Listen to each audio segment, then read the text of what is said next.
Hello everyone, I am Guria, a M.Ed first year student of RI Bhubaneswar. Today we will talk about National Policy on Education 1986. In 1985, the Prime Minister of India Rajiv Gandhi announced that a new policy on education would be formulated for the country. Then, the new national policy on education was approved by the Parliament in May 1986, and this is the second national policy on education after independence. This policy primarily focuses on the removal of social disparity among Indians, as well as giving opportunities to women. This policy focuses on child-centered approach. Even due to this policy, we got Indira Gandhi National Open University, and this is the first open university in India. Firstly, let us try to understand the needs of this policy, means why this policy was required. As we can see in this slide, there are 4 points. First is minimum quality for all children, means there must be a minimum quality of education provided to all children, and minimum level of learning for each stage of education should be provided to ensure the quality of education. Second is removal of illiteracy. At that time, there were so many people who were illiterate in India. So, this was the biggest point for development of country. Third one is social transformation towards equality. Means everyone should consider each other equally, and up to a certain level, all students, irrespective of caste, sex, creed, and location, have access to equal education. Fourth one is orientation of education to work and employment. This is mainly how someone should correlate their work and employment together. This policy mainly talk about to promote national progress, a sense of common citizenship, culture, and a strengthen national integration. Let us move to the some objectives of this policy 1986. First is to improve the quality of secondary education. Regarding secondary education, national policy on education is stressed on the improvement of quality of secondary education. Second is to provide computer education. In this policy, effort to be made to provide computer literacy in as many secondary level institutions to make the students equipped with necessary computer skills. Third one is promoting the vocationalization of education. Vocational education will be distinct stream intended to prepare students for identified occupations spanning several areas of activity. These courses will ordinarily be provided after the secondary stage, but keeping the scheme flexible, they may also be made available after class 8. In the interest of integrating vocational education better with their facilities, the industrial training institutes will also conform to large vocational pattern.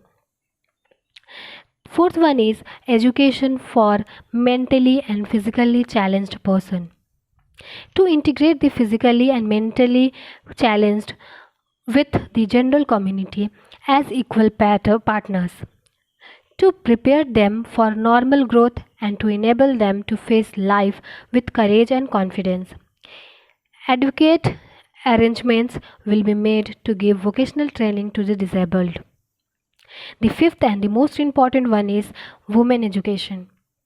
This policy is stressed on the problem of universalization of elementary education as, in essence, the problem of the girl child, and on the increasing participation of girls in all stages of education, particularly in streams like science, vocation, technical, and commerce education. This national education system should play a positive role in the empowerment of women and contribute towards the development of new values through redesigned curriculum and textbooks, with women's studies being promoted as a part of various courses.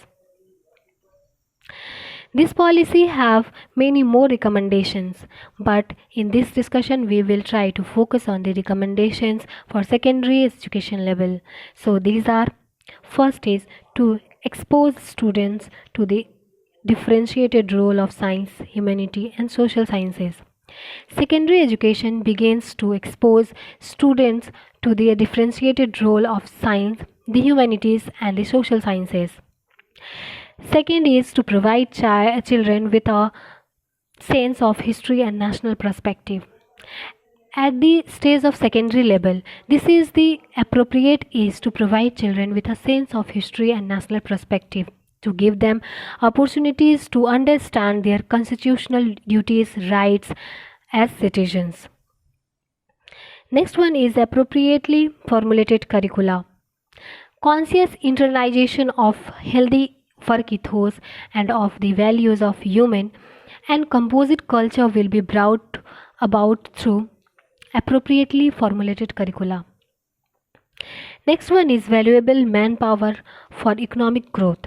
At this stage, vocationalization through specialized institutions or through the refashioning of secondary education can provide valuable manpower for economic growth. Now let us try to draw our attention to a limitation of NPE 1986. First is neighborhood school has been completely neglected. It didn't focus on the concept of neighborhood school. The children who were living in remote areas, they don't have any facility to reach the school because schools are approximately 20 to 30 kilometers away from them. So this is the main point. Second is silence over public school and their commercialization.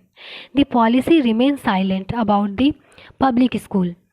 The privatization of schools were taking place, but this policy didn't talk about the regulation and guidance about public schools.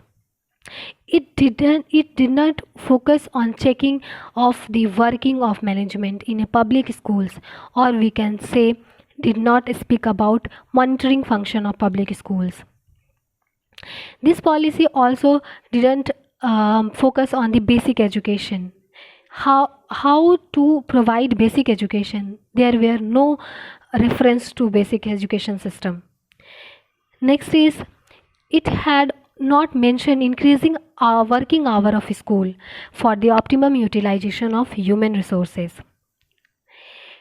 Last one is primarily secondary and higher secondary schools are not working simultaneously and there is no linkage contemplating among them. In this presentation, we try to discuss the needs, objectives, main recommendations for the level of secondary education and the limitation of National Policy of Education 1986. Now, I am going to conclude that the National Policy on Education 1986 for the need for a radical reconstruction of the educational system to improve its quality at all stages and give much greater attention to science and technology, the cultivation of moral values, and a closer relationship between education and the life of the people. Thank you so much for your patience.